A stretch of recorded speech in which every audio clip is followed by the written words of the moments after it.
Eli Howard.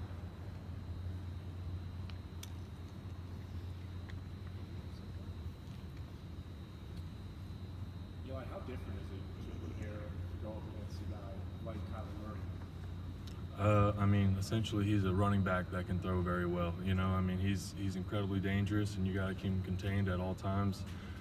At any point, you know, he can bust out for a big run, and then just like that. I mean, kid's incredibly fast and can accelerate really quickly. So we're gonna have to contain him for sure. Do you think the defensive line has grown and going up into that game against Iowa State? Yes, sir. I think the group's pretty close. I think the D-line room is really close and really competitive. So if we feel any kind of drop off in the play, whether it's the ones or the twos, you know, we try to keep it all at one pace. And everyone's, you know, seems to get better at practice and really grinds at practice. And I feel like that's something that kind of shows, you know, every Saturday is our mentality towards practice and how we try to get better every week.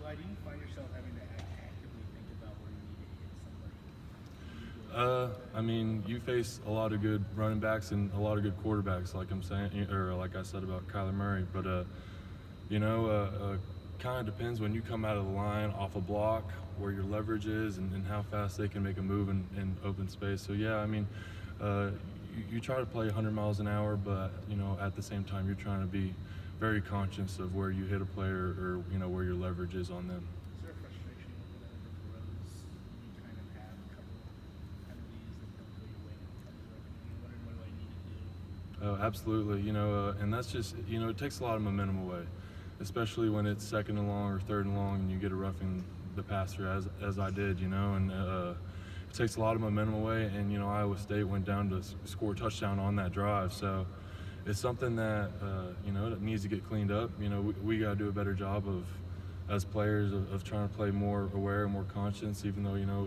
it's full speed for everyone out there. So, yeah, it's something that, you know, the defense needs to look at and try to get better at this week, and I think we took a good step today in practice. Eli, what are the keys to, for an offense like Oklahoma to get some quick 3 and outs, get them off the field quick? What's your guys' main focus to that? Well, first of all, just giving our offense, you know, another chance to get back out on the field. And, you know, like I said earlier, it's momentum. You know, it really helps us and really builds the defense confidence if we can get some quick 3 and outs, especially against an explosive offense like OU.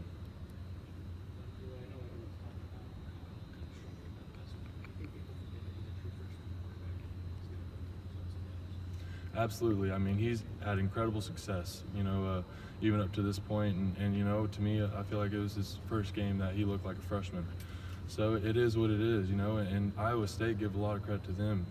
Incredible defense, always scheme it up. I mean, you look at them, they don't allow a lot of points to anyone. So I think he's done pretty well. I think what Pat had 1 touchdown against them, you know, so I feel like, you know, Alan Bowman did, you know, he did pretty well, but maybe it's the first game he looked like a true freshman. But I mean, I think he has an incredible future, and I don't think it's going to stop him at all from continuing his success this season.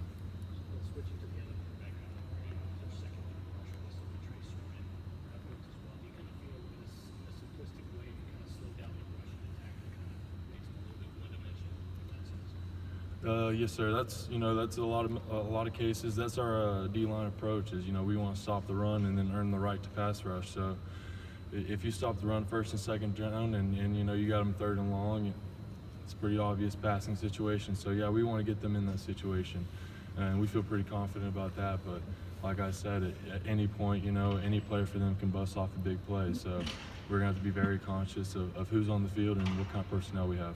Have you ever played anyone quarterback-wise that reminds you of Kyler that just looks as smooth as him? If I had to compare him to anyone we've played in the last probably year, I would probably say the quarterback for University of South Florida. I mean, he was really explosive. His name is I can't think of it right now, but he's an incredible ball player. I know he's at the next level. But yeah, I mean, he, like I said, just like a running back that can throw. I mean, incredible ball player. And you know, we're used to seeing really athletic quarterbacks, as in like Sean Robinson, a lot of guys in the Big 12, but no one with this kind of his quickness is like unseen before. So you know, we gotta be, you know, pretty good at containing him, and I mean, it all starts this week and how we execute this week and preparing for him.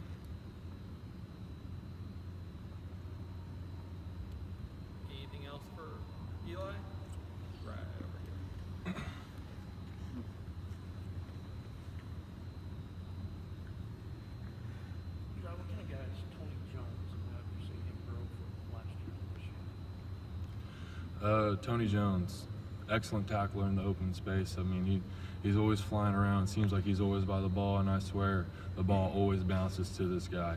I mean, whether it's a fumbled snap or something, it's just going to bounce to number 9. So Tony, he's a great ball player. You know, he's a great effort guy. He's going to chase down anyone with the ball, and he flies around. He's got quite a bit of sacks this year, I believe about 4 or so. So yeah, I mean, he's really been getting after it, and really happy to see him have some success. Excuse me.